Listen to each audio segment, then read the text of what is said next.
With a focus on job creation, Finance Minister Nirmala Sitharaman announced a slew of measures to push infrastructure spending, promote manufacturing through the PLI scheme, and allocated a larger kitty for public expenditure. If the stock market is a barometer for popular perception, then Budget 2022 meets or exceeds expectations. Here are the budget numbers at a glance. Total capex has been increased by 35.4% and has been pegged at Rs 7.5 lakh crore. The fiscal deficit for FY23 has been pegged at 6.4% of the GDP. Allocation for NHAI has been doubled to Rs 1.34 lakh crore in FY23. Manrega allocation has been reduced from 98,000 crore rupees in FY22, that's a revised estimate, to Rs 73,000 crore for FY23. Government has pegged the total market borrowing for FY23 at over Rs 11.58 lakh crore.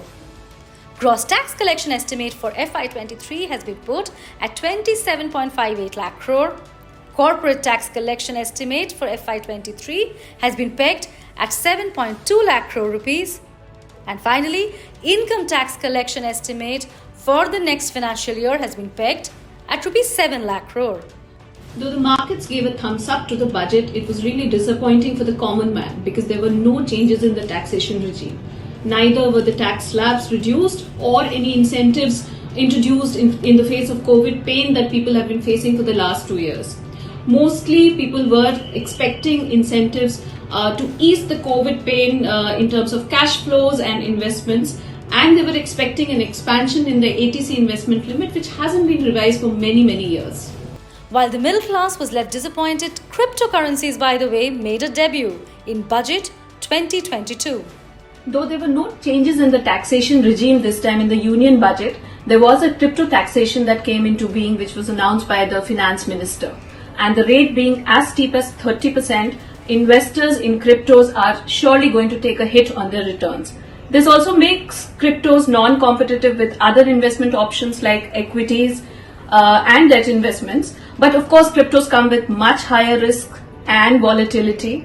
So all in all, get ready to face more risks which are already there, as well as to pay a tax cost. Clearly, Nirmala Sitharaman did not play to the gallery with tax doles. But will the 35.4% jump in capital expenditure be enough to spur consumption? The challenge and the accusation against finance ministers forever has been the inability to create jobs or spur growth through budgets that they present.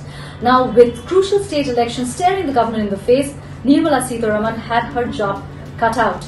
Most economists believe that she should have given out tax sops to put more money in the hands of the common man, therein spurring consumption. But she chose a different path. She decided to expand the kitty of public expenditure into the economy.